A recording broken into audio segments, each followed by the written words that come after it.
Baker Mayfield helped the Cleveland Browns win their first playoff game since 1994. Cleveland's offense performed extremely well, with Mayfield stepping up his game after a disappointing 2019 campaign. And it is worth mentioning, Mayfield greatly improved his turnover issue this past season. Looking at 2020 for Cleveland, even with Odell Beckham Jr.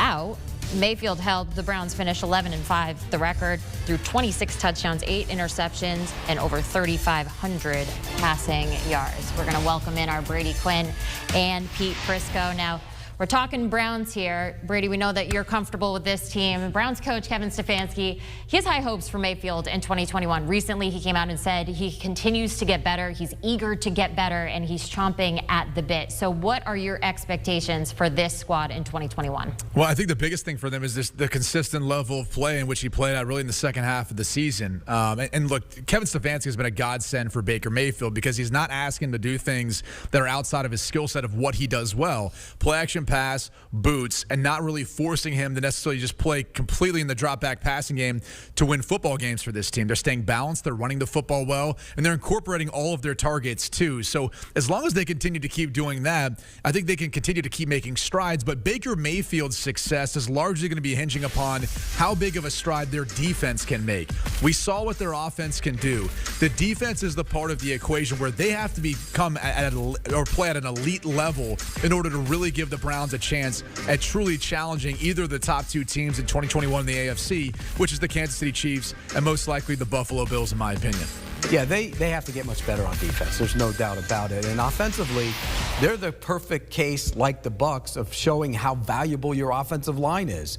If you fix the offensive line and you're good up front, you're going to have a good offense. And they fixed their offensive line last year. They signed Jack Conklin to play right tackle. They drafted Jedrick Wills to play left tackle. All of a sudden, they were one of the best offensive lines in the league. A year before that, they were terrible. So fix your offensive line. They're going to run the ball. They're going to control the clock. But I'm with Brady. They have to improve the defensive side of the ball. They have playmakers over there. They just need more bodies and better players. We're going to get to the defensive side of the ball in a moment. But first, I just want to go back to OBJ. And over the final 12 games of the season, including the playoffs, Mayfield threw for 20 touchdowns against only 2 interceptions.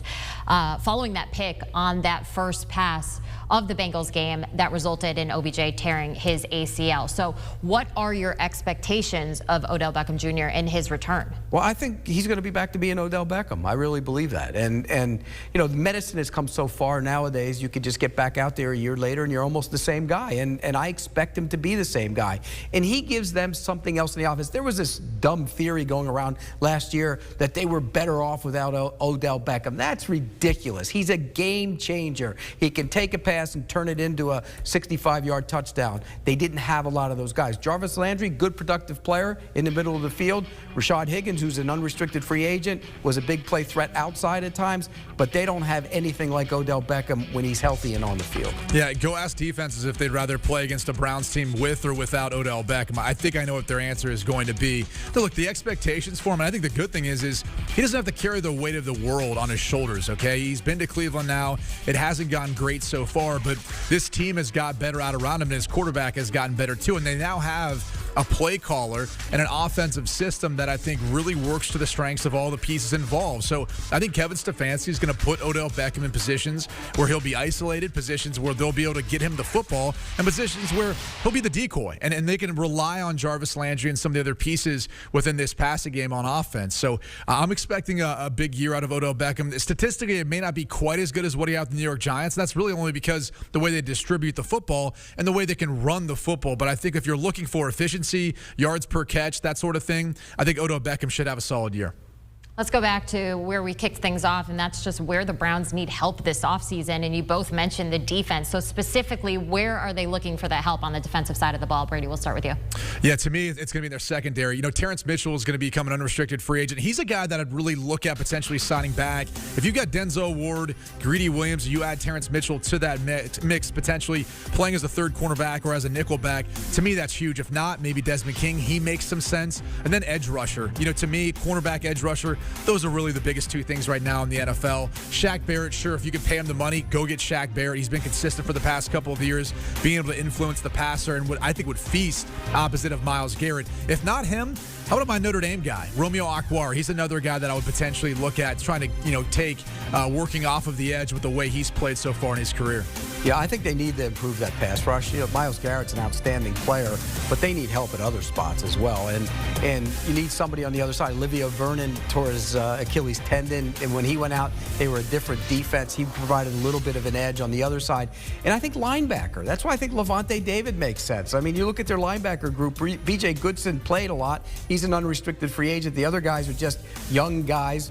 Malcolm Smith is a veteran who's been around for a long time and actually played well for him. But I think Levante David or Eric Wilson would make some sense. Then on the back end, Andrew Zendejo is an unrestricted free agent. They signed Ronnie Harrison. I don't think he's the long-term answer. So maybe a safety like Anthony Harris could step in there. And they do get Grant Delpit back as well.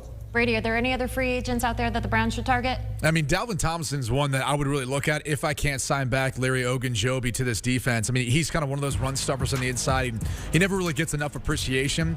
But if you can't get Dalvin Tomlinson, who I think because of his age is going to warrant probably a bigger, longer-term deal, and Ndamukong Suh, why not? I mean, everywhere he goes, he has a big-time impact on that team. I mean, go back to his time with the Rams, helped them get to a Super Bowl, ends up being a part of the Tampa Bay Bucks, winning a Super Bowl last year. So I still think he has enough in the tank to be able to help impact this team.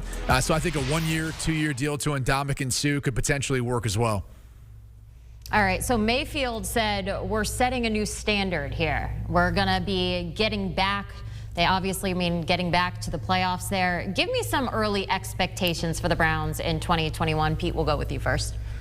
Look, in that division, it's the Ravens are the best team, I think, in the division. They need some things. They have to clean up some things as well. But on paper right now, they're the best team. But Cleveland's probably second right now. And, when you look at the Steelers and everything they're going through, they have all kinds of cap issues. What's going to happen with Ben Roethlisberger? There's, when they restructure, he comes back for another year. The offensive line's a mess. So I look at the Browns. I think they're the second team in the division. Again, though, when you play the style of football that they play, which is run the ball, control the clock, you have to be good on defense, and they weren't good enough on defense last year.